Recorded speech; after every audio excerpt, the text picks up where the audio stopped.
My dad, being who he was the head of the Genovese crime family in Manhattan, but he was also the head of the commission. It was never, ever about the money for him. It was always about the power. Organized crime has been in existence for decades, and despite the government's best efforts to abolish it, several crime syndicates remain active to date. While many mafia families have crumbled in recent years, there are some who are still active thanks to their bosses. In today's video, I'll be revealing the most powerful mafia bosses in 2023, who despite several challenges are still active power players in the world of organized crime. The Gambino crime family boss. The Gambino crime family traces its roots back to the early 1900s when a group of mafiosi from Palermo, Sicily,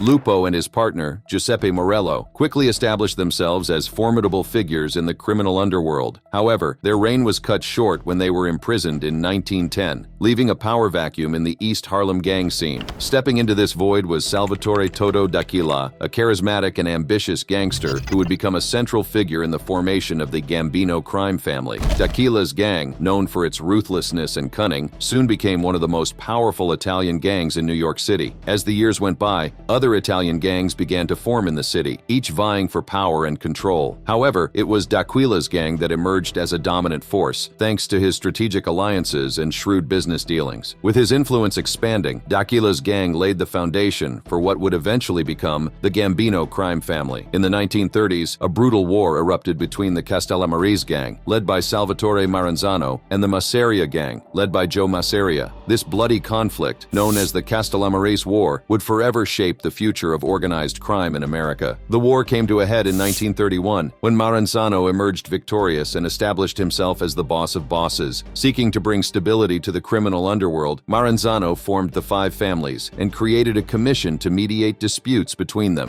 Vincent Mangano, a trusted ally of Maranzano, was appointed as the head of the Gambino crime family. Under Mangano's leadership, the Gambino crime family expanded its criminal activities, particularly in labor and construction racketeering. They infiltrated unions, extorted businesses, and controlled lucrative industries. Mangano's reign saw the family amass immense wealth and power, solidifying their position as one of the most formidable criminal organizations in America. However, Mangano's disappearance in 1951 marked a turning point for the Gambino crime family. Albert Anastasia, a feared and ruthless leader, seized control of the family. Anastasia's reign was marked by his involvement in Murder Inc., a group of hitmen who carried out contract killings for the Mafia. His brutal tactics and iron-fisted rule instilled fear in both his enemies and his own associates. Anastasia's reign came to a sudden and violent end in 1957 when he was assassinated in a barbershop. The circumstances surrounding his death remain shrouded in mystery, but many believe it was orchestrated by his underboss, Carlo Gambino. Carlo Gambino, a cunning and strategic leader, emerged as the new boss of the Gambino crime family. Under his guidance, the family would reach unprecedented levels of power and influence. Gambino expanded the family's operations into various industries, including construction and labor unions. He forged alliances with other criminal organizations, solidifying the family's dominance in the criminal underworld. Gambino's reign lasted until his death in 1976. Before his passing, he appointed his brother-in-law, Paul Castellano, as his successor. Castellano's leadership was marked by a focus on white-collar crimes and a division of responsibilities within the family. However, his leadership style and isolation from the street-level operations of the family led to discontent among the members. In 1985, a capo in the Gambino crime family orchestrated Castellano's murder and took over as the new boss. Gotti's flamboyant and high-profile style earned him the nickname the Dapper Don. However, his leadership also attracted the attention of law enforcement. In 1992, Gotti was convicted on multiple charges, including murder and racketeering, largely due to the testimony of his underboss.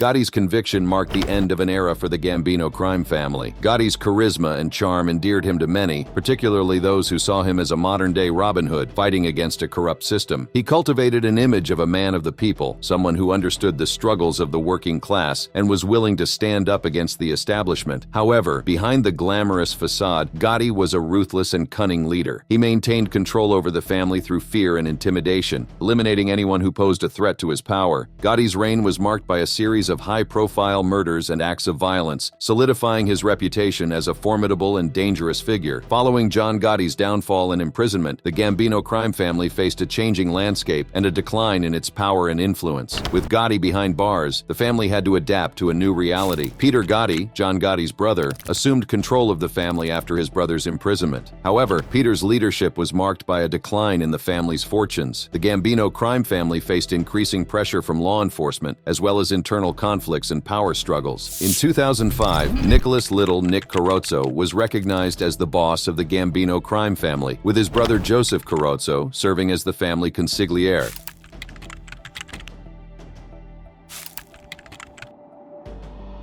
However, their reign was short-lived. In 2008, a federal grand jury issued an indictment that led to the arrest of 54 Gambino family members and associates. This indictment, known as Operation Old Bridge, accused individuals of various crimes including murder, conspiracy, drug trafficking, robberies, and extortion. The operation dealt a significant blow to the Gambino crime family, further weakening its power and influence. The Gambino crime family has also faced external pressures and conflicts. In 2014, the family, along with members of the and 'Ndrangheta Mafia, was targeted in a transatlantic drug ring investigation. This operation, carried out by the FBI and Italian police, resulted in the arrest of numerous individuals and further disrupted the family's operations. In recent years, the Gambino crime family has continued to operate, albeit with reduced influence compared to its heyday. Various members and associates have been arrested on charges ranging from racketeering to extortion and witness retaliation. The family primarily operates in the New York City area, maintaining a presence in various criminal enterprises. The Genovese crime family boss. The Genovese crime family's origins can be found in the Morello gang, the first mafia family in New York City. Led by Giuseppe Morello, an Italian immigrant, the gang established their dominance in East Harlem and laid the foundation for what would later become the Genovese crime family. Giuseppe Morello, also known as the Clutch Hand Due to a deformed hand, was a cunning and ruthless leader. He built a criminal empire based on extortion, illegal gambling, and murder. Morello's gang quickly became a force to be reckoned with in the criminal underworld of New York City. In the early 20th century, Vito Genovese, a young and ambitious member of the Morello gang, rose through the ranks and eventually took over as boss. Genovese was a strategic thinker and a skilled organizer, and under his leadership, the gang underwent a transformation. He expanded their criminal activities and solidified their power in the city. During the Prohibition era, the Genovese family, then known as the Luciano crime family, became heavily involved in bootlegging operations. They controlled speakeasies, smuggled alcohol, and built lucrative partnerships with other criminal organizations. It was during this time that the family's influence and wealth grew exponentially. However, the rise of the Genovese family was not without its challenges. In the 1930s, a power struggle known as the Castellamarese War erupted within the Mafia. This conflict pitted various factions against each other, including the Morello gang. The war resulted in the deaths of many prominent mobsters and ultimately led to the formation of the Five Families, with Vito Genovese as one of the key figures. In 1936, Charles Lucky Luciano,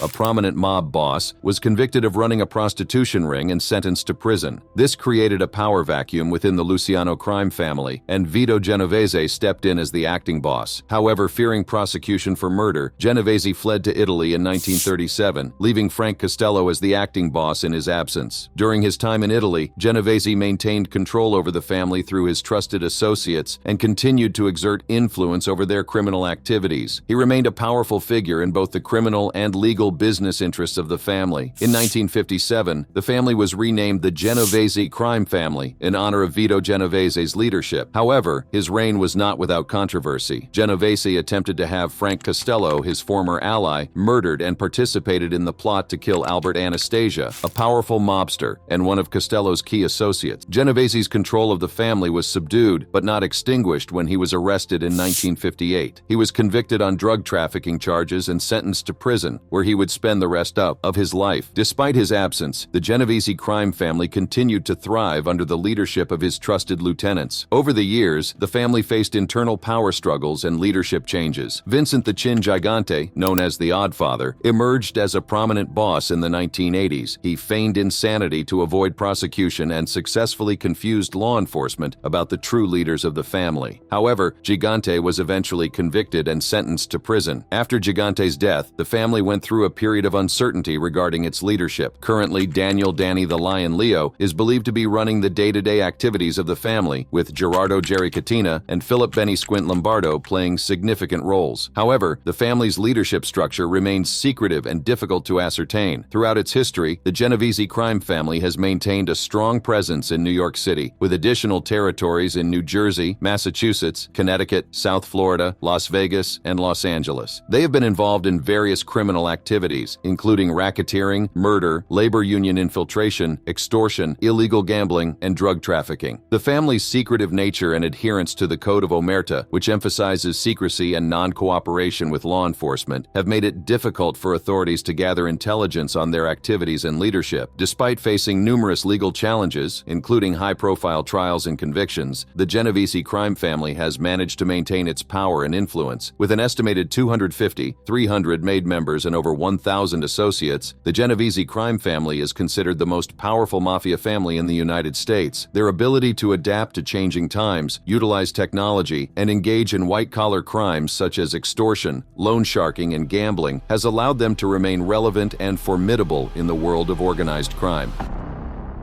Patriarca crime family. In the early 1900s, two separate mafia families emerged in New England, laying the foundation for what would become the infamous Patriarca crime family. Gaspar Messina took the helm of the Boston Mafia Group in 1916, while Frank Morelli formed the Providence Mafia Group in 1917. These two factions would eventually merge to create one of the most powerful and enduring criminal organizations in American history. However, it was Raymond Patriarca Sr. who would truly shape the destiny of the Patriarca crime family.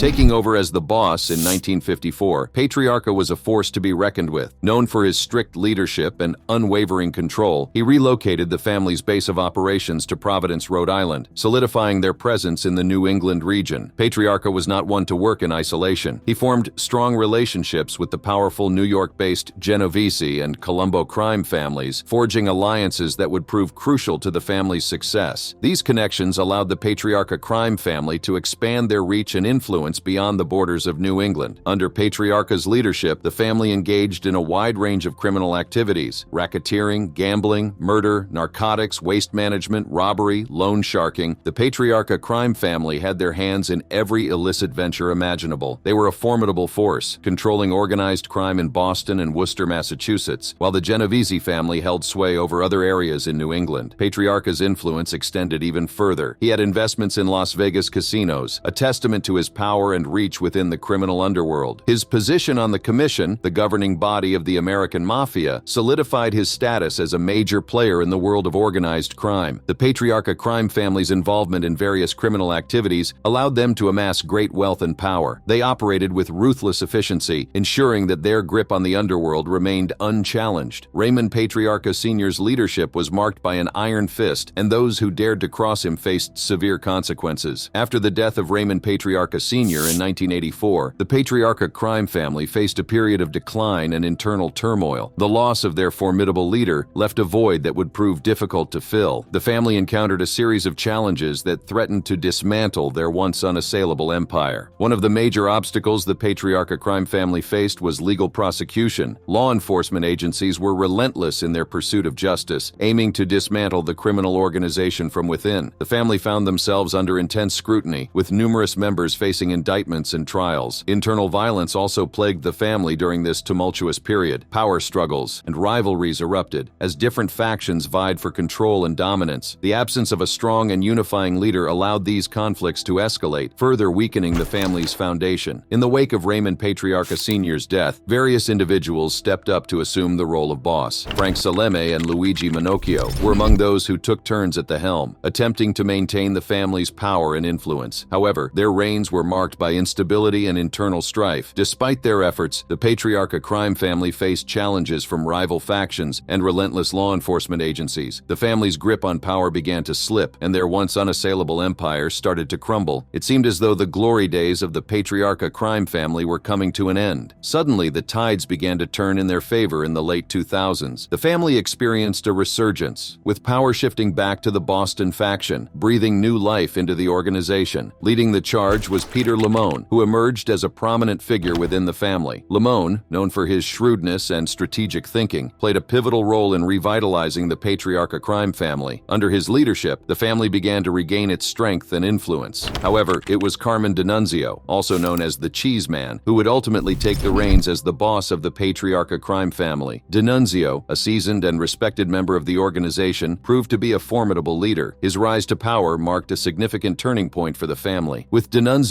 at the helm, the patriarcha crime family underwent a transformation. He brought a new level of organization and discipline to the family's operations, ensuring that they remained a force to be reckoned with in the New England underworld. D'Annunzio's leadership style, characterized by a combination of cunning and ruthlessness, solidified his position as the most powerful mafia boss in 2023. Assisting D'Annunzio in his endeavors is Edward Lotto, who serves as the underboss of the family. Together, they form a formidable duo, guiding the patriarcha crime family through the ever-changing landscape of organized crime. The family operates through different crews, each with its own territory and activities. The North End crew, led by Anthony D'Annunzio, operates in the heart of Boston, while the East Boston crew, led by Antonio Spagnuolo, has its own operations. These crews, along with others, ensure that the patriarcha family's influence remains strong in Massachusetts, Rhode Island, and Connecticut. Under the leadership of Carmen D'Annunzio, the patriarcha crime family has adapted to the modern era, finding new ways to generate income through illegal activities. They have embraced technology and evolved their operations to stay one step ahead of law enforcement. The resurgence of the patriarcha crime family is a testament to their resilience and ability to adapt. Despite the challenges they faced, they have managed to reclaim their position as a dominant force in the New England underworld.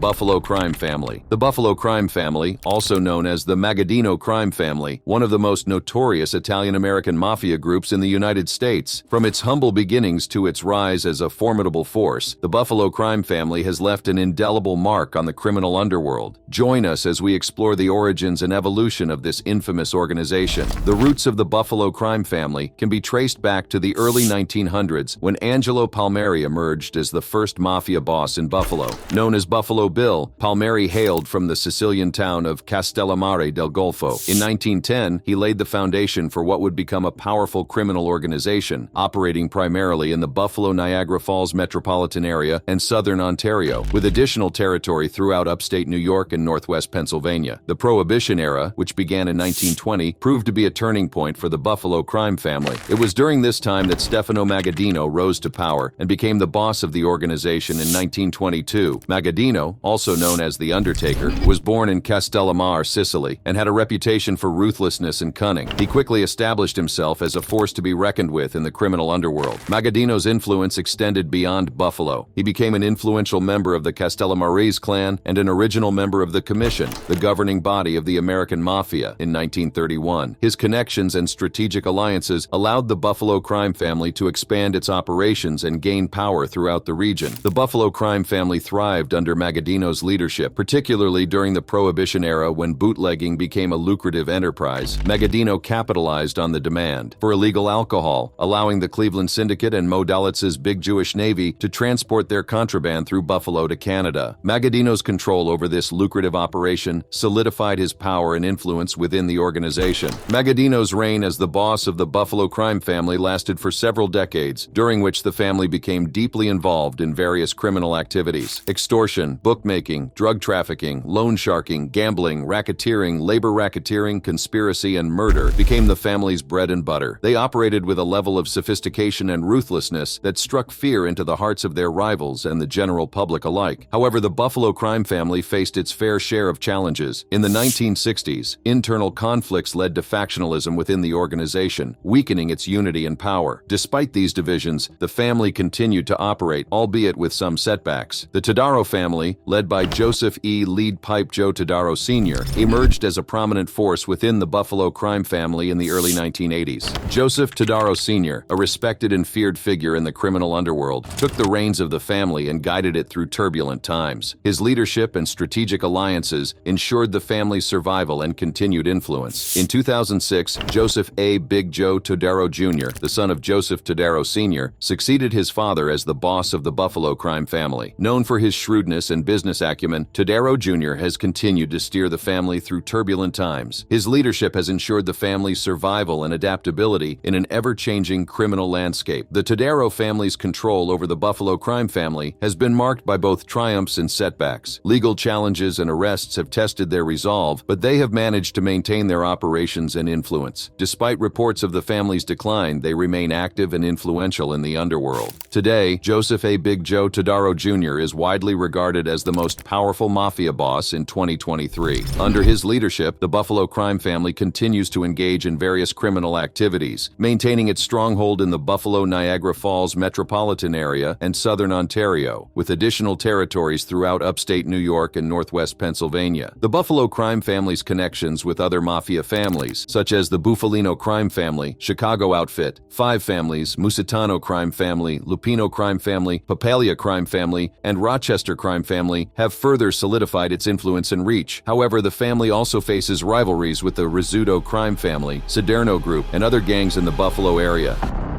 The Chicago outfit. The roots of the Chicago outfit can be traced back to the early 20th century, when Italian immigrants began forming criminal gangs in the city's south side. These gangs were driven by a desire for power, wealth, and control. As the years went by, these individual gangs realized that they could achieve more by joining forces, and thus, the Chicago outfit was born. The outfit's rise to power came during the Prohibition era in the 1920s, a time when the sale and distribution of alcohol were banned. This period presented a golden opportunity for organized crime to flourish, and the outfit seized it with both hands. Under the leadership of Johnny Torrio and later Al Capone, the outfit became the dominant force in the illegal alcohol trade. Bootlegging became the outfit's bread and butter as they smuggled and distributed alcohol throughout the city. Speakeasies, secret bars where people could drink during the Prohibition, popped up all over Chicago, and the outfit controlled many of them. They made millions of dollars in profits, establishing themselves as a force to be reckoned with. But the outfit's criminal activities didn't stop at bootlegging.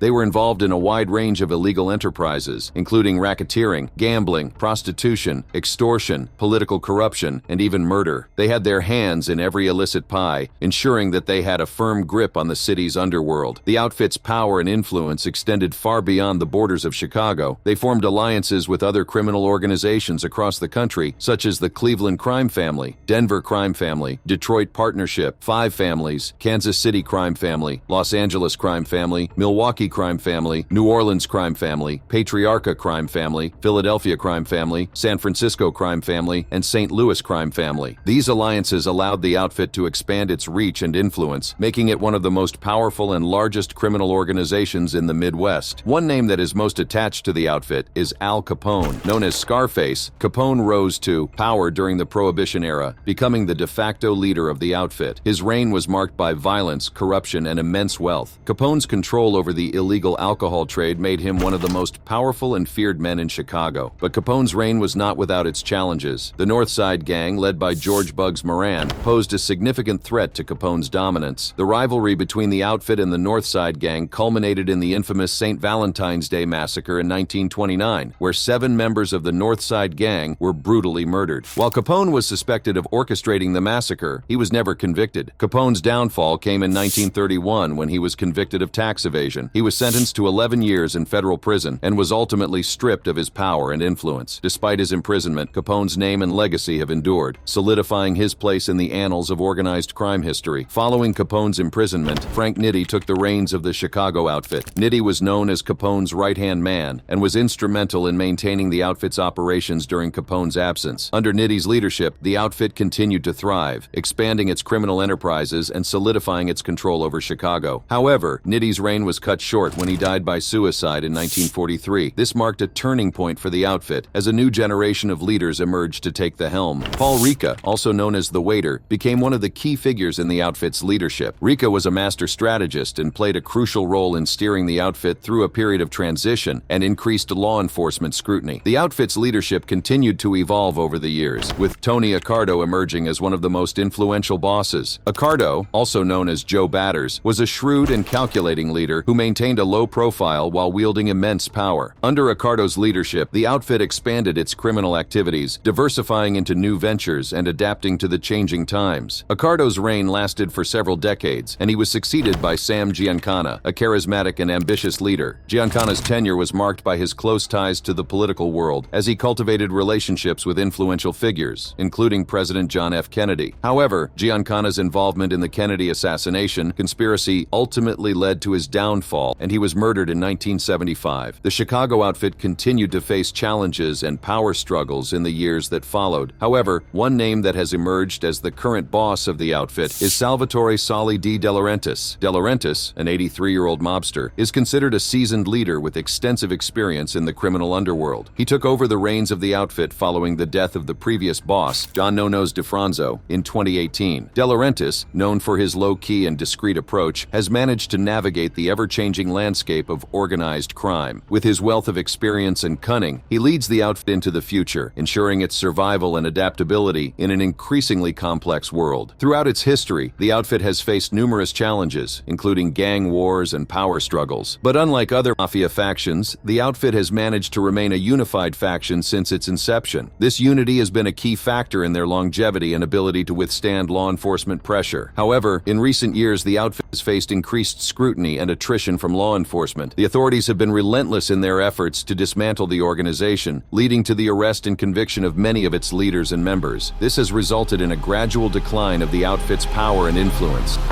The 'Ndrangheta. The 'Ndrangheta's roots can be traced back to the 18th century in the rugged and picturesque region of Calabria, Italy. Nestled in the southern part of the country, Calabria became the birthplace of this secretive and formidable criminal empire. The 'Ndrangheta, an Italian mafia cult-type organized crime syndicate, emerged from the shadows and established its dominance over the region. The 'Ndrangheta's rise to power can be attributed to its unique structure and unwavering loyalty among its members. Unlike other criminal organizations, the 'Ndrangheta operates through a hierarchical system with autonomous clans known as Ndrine. These Ndrine are based on blood ties, creating a network of familial connections that form the backbone of the organization. Membership in the 'Ndrangheta is not a matter of choice but a birthright. From an early age, individuals are groomed to become part of this criminal fraternity, perpetuating a cycle of crime that spans generations. This tight-knit structure has allowed the 'Ndrangheta to maintain its grip on power and evade law enforcement for centuries. Over time, the 'Ndrangheta expanded its operations beyond Calabria,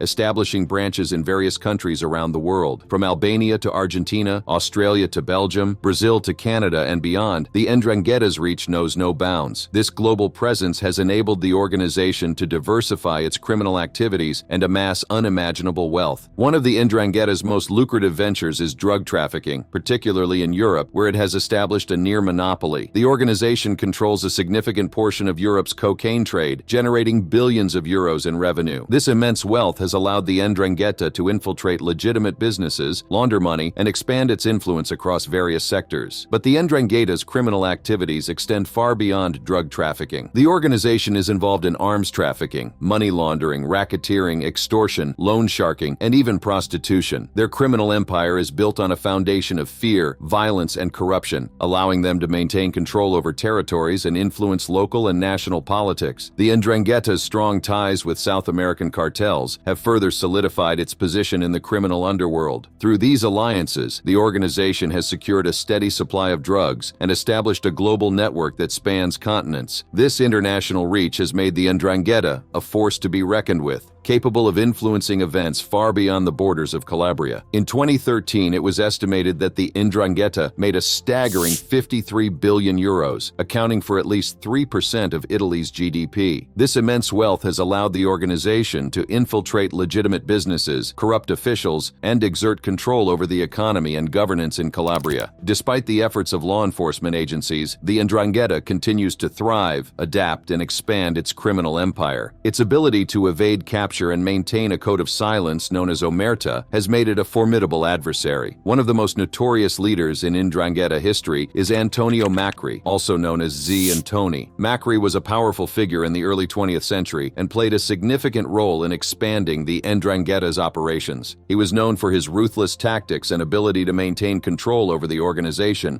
Another influential leader was Domenico Tripodo, who rose to power in the 1960s. Tripodo was known for his business acumen and ability ability to expand the 'Ndrangheta's criminal activities. Under his leadership, the organization diversified its operations and became a major player in the international drug trade. Moving on to the present, one of the most prominent figures in the 'Ndrangheta is Matteo Messina Denaro. Denaro, often referred to as the boss of bosses, is believed to be one of the most powerful mafia bosses in Italy. He has been on the run since the late 1990s and has managed to evade capture, earning him a reputation as a cunning and elusive leader. Denaro's rise to power came after the arrest of Bernardo Provenzano, another influential 'Ndrangheta leader. Provenzano, known as the Tractor, was a key figure in the organization and played a significant role in its operations. His arrest in 2006 was a major blow to the 'Ndrangheta, but the organization quickly adapted and continued its criminal activities. While these leaders have played pivotal roles in the 'Ndrangheta's history, it is important to note that the organization operates through a decentralized structure. Each Ndrina or clan has its own boss who wields significant power and influence within their territory. These bosses form the backbone of the 'Ndrangheta's operations, ensuring its continued existence and expansion. The 'Ndrangheta's current leadership remains largely hidden from the public eye. The organization's structure and code of silence make it difficult for law enforcement agencies to identify and apprehend its leaders. However, it is believed that a commission known as La Provincia settles disputes among the locali, or clans, and plays a significant role in decision-making within the organization. Despite the challenges faced by law enforcement, efforts to dismantle the 'Ndrangheta's leadership have not ceased. The ongoing battle against this powerful criminal organization involves international cooperation and intelligence sharing. Law enforcement agencies around the world are working tirelessly to bring the 'Ndrangheta's leaders to justice and disrupt their criminal operations. It is important to recognize that the 'Ndrangheta's leadership is not limited to individuals alone. The organization's power lies in the collective strength of its members and their unwavering loyalty to the Ndrina. This loyalty, coupled with the 'Ndrangheta's hierarchical structure, has allowed it to maintain its grip on power and evade capture. Seeing how the one thing these bosses have in common is their ability to adapt and change according to the circumstances around them, it's safe to assume that this ability is also the reason they have managed to evade the long arms of the law. Check out this next video to learn more about mob bosses.